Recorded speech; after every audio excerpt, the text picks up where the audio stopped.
लखनऊ में जयप्रकाश नारायण की जयंती पर एक बार फिर से सियासी पारा चढ़ गया। अखिलेश यादव और उनके समर्थकों को जेपीएनआईसी यानी कि जयप्रकाश नारायण इंटरनेशनल सेंटर में जाने की परमिशन नहीं मिली है। जेपीएनआईसी और अखिलेश यादव के आवास के चारों तरफ कड़ा पहरा लगा दिया। बैरिकेडिंग कर पुलिस फोर्स का भारी डिप्लॉयमेंट विक्रमादित्य और गोमती नगर इलाके में किया गया, जिसके बाद माल्यार्पण के लिए अखिलेश यादव ने अपने आवास के बाहर सड़क पर मूर्ति लाकर उसी मूर्ति पर माल्यार्पण कर बीजेपी सरकार को करारा जवाब दे डाला।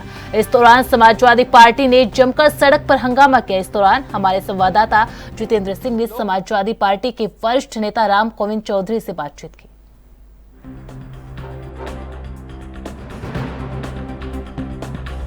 लोकनायक जयप्रकाश नारायण जो कि समाजवादी चिंतक हैं, उनका कहीं न कहीं जन्म जयंती के अवसर पर अखिलेश यादव अपने आवास के बाहर ही प्रतिमा गाड़ी पे स्थापित करके मंगाई गई थी, जिसमें आवास के बाहर ही अखिलेश यादव ने उस प्रतिमा पर माल्यार्पण कर दिया और अपना संबोधन देने का काम किया। और ये कहा जा सकता है कि अखिलेश यादव जेपीएनआईसी सेंटर जाना चाह रहे थे वहाँ पर, लेकिन जो प्रतिमा लगी है उस प्रतिमा पर कहीं ना कहीं जो प्रतिमा माल्यार्पण करना चाहते थे, लेकिन पुलिस प्रशासन और लखनऊ प्रशासन द्वारा जेपीएनआईसी के मुख्य द्वार को पूरी तरह से सील कर दिया गया, टीन शेड लगाकर सील कर दिया गया था। और साफ ये कहा जा सकता है कि कल रात से शुरू हुआ जो प्रदर्शन था वो कहीं ना कहीं आज जाके समाप्त हुआ है। और ये कहा सकता है कि वो अखिलेश यादव जो कि जिनकी जिद थी कि वो जेपीएनआईसी जाएंगे, वहां पर जयप्रकाश नारायण की जो प्रतिमा लगी है वहां पर वो जाएंगे और प्रतिमा पर माल्यार्पण करने का काम करें, लेकिन आज पुलिस प्रशासन द्वारा, लखनऊ प्रशासन द्वारा ये सड़कों पर समाजवादी पार्टी कार्यालय से लेकर अखिलेश यादव की प्रतिमा, अखिलेश यादव के जो आवास है वहां पर कहीं ना कहीं पूरी बैरिकेडिंग पुलिस ने कर रखी थी। चारों तरफ से घेराबंदी कर रखी थी पुलिस ने और साफ तौर पे कहा कि अखिलेश यादव से मुलाकात करने के लिए जेपीएनआईसी सेंटर जाने से रोकने के लिए पुलिस के कई अधिकारी अखिलेश यादव के आवास पहुंचे थे और उनसे रिक्वेस्ट की, उनसे प्रार्थना कही थी कि वो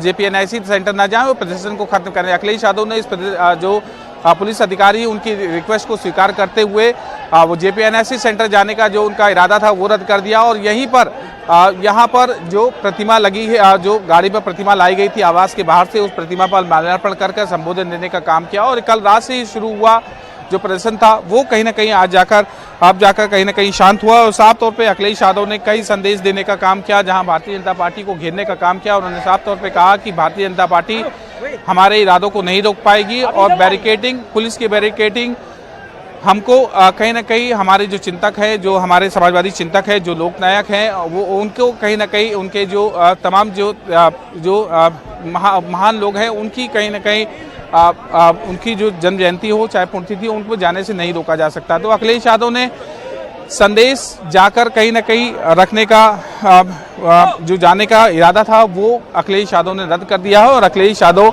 अब कहीं ना कहीं इस प्रतिमा पर माल्यार्पण करने के उपरांत अब वो सीधे गाड़ी में बैठकर समाजवादी पार्टी कार्यालय की ओर रवाना हो रहे हैं। लेकिन साफ ये कहा सकता है कि अखिलेश यादव ने यह भी कहा कि जयप्रकाश नारायण ने समाजवादी पार्टी की नींव रखी थी और नेताजी और जयप्रकाश नारायण मिलकर कहीं ना कहीं समाजवादी पार्टी की ओर जो काम किया है और उस पर कहीं ना कहीं हम उनकी जन्म जयंती पर उनको पूजने के लिए, उनको माल्यार्पण करने के लिए जरूर जाते, लेकिन आज ये पुलिस प्रशासन ने रोक रखा है और पुलिस प्रशासन आगे हम जब ये हट जाएगा तो हमें नहीं रोक पाएगी।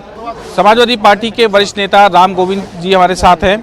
सर, लोकनायक जयप्रकाश जी की आज जयंती है, आप लोग को माल्यार्पण करना था लेकिन पुलिस ने पहले ही रोक रखा था और जेपीएनआईसी सेंटर को पूरी तरह से सील कर दिया था, आप लोग ने यही प्रतिमा पर माल्यार्पण। अब कुछ दिन में देश को भी सील करेंगे, इमरजेंसी लगाएंगे और आपको, हमको, सबको बंद करेंगे। यही काम इंदिरा गांधी ने किया था, सारे पत्रकार को, सारे नेताओं को जेल में बंद कर दिया, इमरजेंसी लगाकर। सरकार तानाशाह हो गई है, लोकतंत्र को खत्म करना चाहती है और देश के सेनानियों को अपमानित करना चाहती है। इसीलिए अखिलेश जी को माला पहनाने जेपीएनआईसी नहीं जाने दिया। बीजेपी अपने सत्ता का दुरुपयोग कर रही है। इससे बड़ा दुरुपयोग क्या हो सकता है? इससे बड़ा दुरुपयोग, इससे बड़ा सेनानियों का अपमान क्या हो सकता है? आपको याद होगा गांधी जयंती पर हम लोग जा रहे थे माला पहनाने, नहीं जाने दिया गया। इससे बड़ा अपमान क्या हो सकता है?